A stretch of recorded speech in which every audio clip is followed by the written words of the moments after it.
जमाना था जहाँ के नियम कायदे कानून कुछ अलग होते थे। इस जेल के कैदी डेली अपने घर से बस्ता टांग के यहाँ पे आते हैं दिहाड़ी करने। कई माँ बाप उनके बच्चों को खुद इस जेल में फेंक के जाते हैं ताकि उनका बच्चा जिंदगी में एक सक्सेसफुल दिहाड़ बन सके। दरिंदे रोक दे बच्चा। मैं अपनी दिहाड़ी करने वैन से जाता था। हमारी वैन वाले ड्राइवर का नाम था भैया जी और उसकी वैन का नाम था मैजिक, जिसका हर दूसरे दिन टायर पंचर हो जाता था।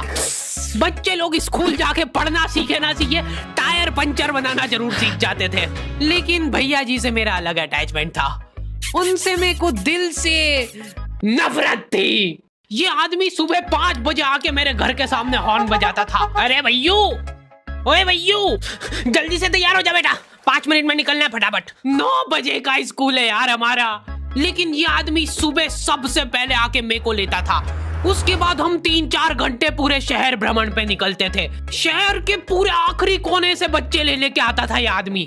जहाँ पे वैन जा भी नहीं सकती उधर कूदा के ले जाता था ये, और फिर टायर पंचर हो जाते थे।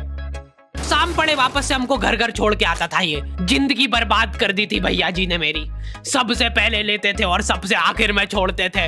लेकिन मैं फिर भी उसी वैन में जाता था क्योंकि चमेली भी हमारी वैन में ही आती थी। और बात यह है कि वो मेरे पास ही बैठती थी, मतलब मजबूरन। उसके पास और कोई ऑप्शन ही नहीं बचता था और मैं बचाता भी नहीं था। मैं घर पे जाते से जो 2-3 घंटे मेरे को सोने के लिए मिलते थे उसमें सोता नहीं था और मैं प्लानिंग करता था कि कैसे चमेली सिर्फ मेरे पास बैठे। चमेली सबसे आखिर में आती थी और मैं सबसे पहले सुनसान वैन में चढ़ के बस्ता अपने पास में रख के और फसर के सो जाता था। बाकी सारे बच्चे अपना बस्ता गोदी में रखते थे क्योंकि तुम्हारे बाप की वैन नहीं है, मतलब मेरे भी नहीं थी, पर मेरे ऊपर भैया जी को तरस आ जाता था कि बेचारा 5 बजे से आया है, तो वो सोने देते थे। लेकिन मैं सोता नहीं था, मैं आंख बंद करके चमेली के घर का इंतजार करता था। तो क्योंकि चमेली आखिरी में आती थी तो वैन पूरी पैक पुक हो रखी होती थी, बच्चे बाहर उबल रहे होते थे और मैं अपना बस्ता पास में रख के एक्टिंग देखो एक्टिंग। और जैसे ही वो आती थी, हड़बड़ाना नहीं, ऐसे टाइम पे हड़बड़ाते नहीं है कि फटाफट बैग उठाया और आओ इधर बैठो जल्दी। मत करना ये हरकत, भाग जाएगी वो। ठरक नहीं झलकना चाहिए जरा सिक भी, एकदम सटल रखना है। क्या हुआ, और कहीं जगह नहीं है क्या? तेरे मुंह में मूत दूंगा मैं। अच्छा ठीक है, इधर ही बैठ जाओ। देख रहे हो एक्टिंग, देखो तुम लौंडे की। ना जाने कौन सी नशीली खट्टी मीठी खुशबू लगा के आती थी चमेली। आज तक उसकी खुशबू है मेरी नाक में। मैं वो खुशबू का पूरा मजा ले ही रहा होता हूँ, इतने में एकदम भभका बास आती है जनेका से। जैसे ही मैं बाहर जागता हूँ, मरा हुआ कुत्ता पड़ा है वहाँ पे। एक काली कार सूख करके निकली और मेरे बच्चे को मार दिया। कैसे करके निकली? शुक। ऐसे नहीं निकली थी, मैं यहीं पे खड़ा था, वो कार आई थी और जैसे ही वो बच्चा नीचे आया तब वो खड़ा, वो बच्चा चिल्लाया और फिर कार शुक करके भाग गई। उधर कुछ बच्चे ऑटो रिक्शा से भी आते थे स्कूल। ऐसा लगता था कि पूरे स्कूल के बच्चे इस एक ऑटो रिक्शा में ठूस ठूस के ले जाता है वो। ये ऑटो वाले और भैया जी दोस्त थे और अब ये बीच सड़क पे रेसिंग लगवा रहे। इनकी गाड़ियां उबला रही है बच्चों से, फिर भी नहीं मान रहे ये लोग। नहीं जीतूंगा। स्कूल जाके वो पीछे मुलट के देख रहा है तो एक बच्चा नहीं बचा उसके ऑटो रिक्शा में। हमारे भैया जी बेचारे पीछे से उनके गिरे हुए बच्चों को उठा उठा के ला रहे थे। ये सब हरकतें करके हम लोग जैसे तैसे कैद खाना पहुंच जाते हैं। सुबह 5 बजे से निकलने के बावजूद हम लोग लेट पहुंच रहे हैं वहाँ पे पहुंच के हमने देखा कि 4 लौंडे मरे हुए पड़े हैं जिनको डॉन ने मारा है। डॉन हमारे स्कूल की इंचार्ज थी। डॉन का कद छोटा था और पेट मोटा था और आश्चर्य की बात यह है कि समय के साथ उसकी हाइट कम हो रही थी। मतलब बड़े नहीं बड़े वो चलता है एक बार को, पर इसकी कम हो रही थी। डॉन बहुत स्ट्रगल करके कार से स्कूल आती थी खड़े होके, क्योंकि बैठ जाए तो उसको सामने की सड़क नहीं दिखती थी। वो अलग बात है, खड़े होके भी पूरा नहीं दिखता था। हर रोज 2-4 कुत्ते कुचलते हुए आती थी वो। फिर मेरे को समझ आया कि रास्ते में जो कुत्ते दिखे थे वो डॉन इस कैद खाने में छत पे बैठी रहती थी स्नाइपर लेके। कोई भी कैदी कुछ गलत गतिविधि करता हुआ दिखता था तो वहीं पे, मैडम इनकी लाश का क्या करना है? अरे ये तो आपको पता ही है। कहाँ रह गए थे यार झमू दीदी? फटाफट ये खून वून साफ करो। झमू दीदी बुलेट से स्कूल आते थे और ये अफवाह फैली हुई थी पूरे स्कूल में कि उनके घर पे मर्सिडीज भी है, लेकिन झमू दीदी हम्बल रहना पसंद करते हैं। ऐसा कहा जाता था कि ये स्कूल ऑन पेपर झमू दीदी के नाम पे ही है, पर वो हम्बल रहने के लिए यहाँ पे झाड़ू पोछा लगाती है। वैसे मैडम, इन्होंने करा क्या था? गैर कानूनी पेन फाइट का सट्टा खेलते थे ये लोग क्लास में। उससे मेरे को प्रॉब्लम नहीं है, मेरे को क्यों नहीं? हाँ, हमारी क्लास में पेन फाइट का सट्टा चलता था। हमारे इधर जो लौंडा पेन फाइट में जीतता था, सामने वाले का पेन उसका हो जाता था। कुछ बच्चे अपना सब कुछ दांव पे लगा देते थे और कर्जे में डूब जाते थे। फिर भी वो लोग हार नहीं मानते थे और अपने दोस्त से पेन उधार लेके खेलते थे और वापस हार जाते थे। तो अब क्लास में कुछ बच्चों के पास पोटला भर के पेन पड़ा है और कुछ बच्चों के पास पेन ही नहीं है। पेन इस कैद खाने की करेंसी थी, जिसके पास जितने महंगे पेन वो उतना रईस। यहाँ पे ब्लैक में पेन इधर उधर होते थे।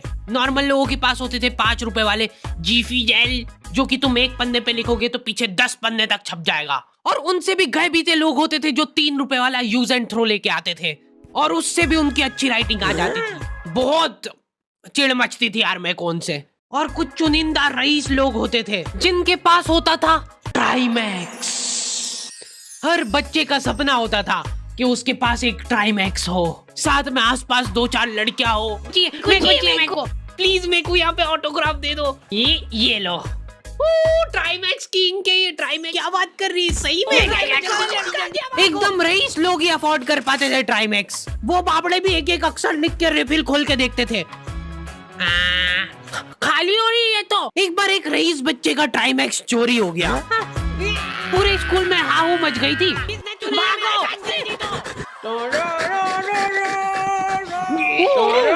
देखो, उस दिन हमको पता चला कि वो आदमी दौड़ भी सकता है। हमारे स्कूल में कुछ भी कांड हो रहा है, ये आदमी सबसे पहले दौड़ के आएगा, पूरा बैग खोल चोर, और बच्चों के बैग चेक करेगा। स्कूल वालों को भी इसकी सैलरी देते वक्त सबसे ज्यादा आंख खरती है। सैलरी किस चीज की?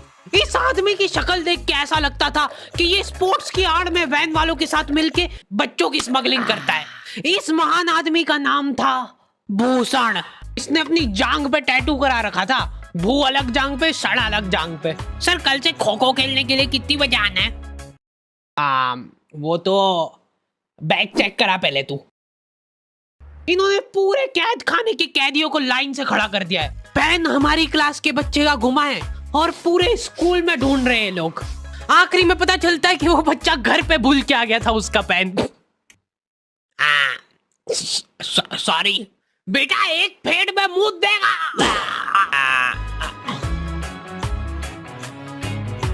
ऐसे तो नमूने बच्चे थे हमारे स्कूल में और टीचर लोग उनसे भी गए बीते थे। हमारे स्कूल में टीचरों को उनके नाम से कोई जानता ही नहीं है। बच्चों ने उनकी हरकतों के अनुसार टीचरों के नाम रखे हुए। हमारे इंग्लिश वाले टीचर का नाम था छोटा भीम। इससे चिड़चिड़ा आदमी मैंने आज तक नहीं देखा। छोटा भीम की हॉबी थी लड़कों को कूटना। उस बेचारे की हाइट छोटी थी तो बच्चे के मुंह तक उसका हाथ ही नहीं पहुंचता था। बेचारा ऊंचक उचक के मारता था, फिर भी कमर तक ही हाथ पहुंच पाता था उसका। एक पॉइंट पे मेरे को ऐसा लगने लग गया था कि उसको सैलरी लड़कों को कूटने की मिल रही है। कभी किसी बच्चे को बहुत ज्यादा मार दिया, घायल हो गया वो बेचारा, ये लो आपका एक्स्ट्रा बोनस। होमवर्क तुम्हारा बाप करेगा क्या? सर मेरे पापा मर गए थे। तू भी मर जा। ये लो। अरे वाह, नहीं चल रही सांस, तो नहीं चल रही है। हाँ कंफर्म मर चुका है ये। ये लो आपका प्रमोशन हो गया है। लड़कियों से उसका अलग अटैचमेंट था। कौन सा परफ्यूम लगा के आई हो? सर थोड़ा दूर रहो। अरे मैं कुछ कर थोड़ी ना। भोली सी सूरत और आंखों में ठरक लेके स्कूल आ जाता था ये daily. So this means that he will jump over it and then he started. ये आदमी इंग्लिश को इंग्लिश में ही ट्रांसलेट करके चल जाता था हमारी नंगी आंखों के सामने। इधर वॉशरूम में मौत का नंगा नाच मचा रखा था लॉन्डो ने। 4 लॉन्डे दिन भर वॉशरूम में जाके खड़े हैं कुछ भी नहीं कर रहे वो लोग वहां जाके, उनको बस मन की शांति मिलती है वहां जाके। अगले दिन उन चारों ने प्लानिंग करी, कुछ तो प्रोडक्टिव करते यार वहां जाके। अगले दिन वो सब पानी की बोतल लेके गए। अब वो पानी पी पी के हाथों हाथ मूत रहे हैं। और ये टीचर लोगों को प्रॉब्लम क्या है, बच्चे अगर वॉशरूम जा रहे हैं तो एक गया है तो अभी दूसरा नहीं जा सकता है। क्यों? तुम्हारे घर की लेटरिन थोड़ी ना है वो कि एक टाइम पे एक जना यूज कर सकता है। मान लो वो 2 जने अगर वॉशरूम में मिल गए तो वो क्या कर लेंगे ज्यादा से ज्यादा। भाई यहाँ का बल्ब निकाल लेते हैं ना। हाँ निकाल लो, फीस भरी है अपन ने। लॉन्डो को ऐसा लग रहा है कि इन्होंने फीस भर के पूरा स्कूल खरीद लिया है। 10 लॉन्डे कॉरिडोर में छाती चौड़ी करके चल रहे हैं प्रिंसिपल के सामने। प्रिंसिपल को इग्नोर कर रहे हैं ये लोग। इनको ऐसा लग रहा है कि इन्होंने फीस भर दी है तो प्रिंसिपल इनके पैर पड़ेगी। उनमें से आधों ने फीस भरी भी नहीं है। हमारा स्कूल बिल्कुल सेफ नहीं था। हमारे वॉशरूम में चोरियां हो जाती थी यार। बल्ब चोरी करने के बाद सब लोग अंधेरे में मूत रहे एक दूसरे के जूते पे। उधर उधर कर। उसके बाद पूरे वॉशरूम में कुछ दिख नहीं रहा है चोरी करने का। तो ये लोग हाँ नल उखाड़ के ले गए। नल कौन ले जाता है? कभी वो मछली वाले साबुन चोरी हो जाते थे, कभी ये फिनाइल की सफेद गोली को माउथ फ्रेशनर समझ के खा जाते थे। भाई भाई इसको चबा मत, इसको चूस, ज्यादा देर तक चलेगी ऐसे। ठंडक हो रही भाई, ठंडक।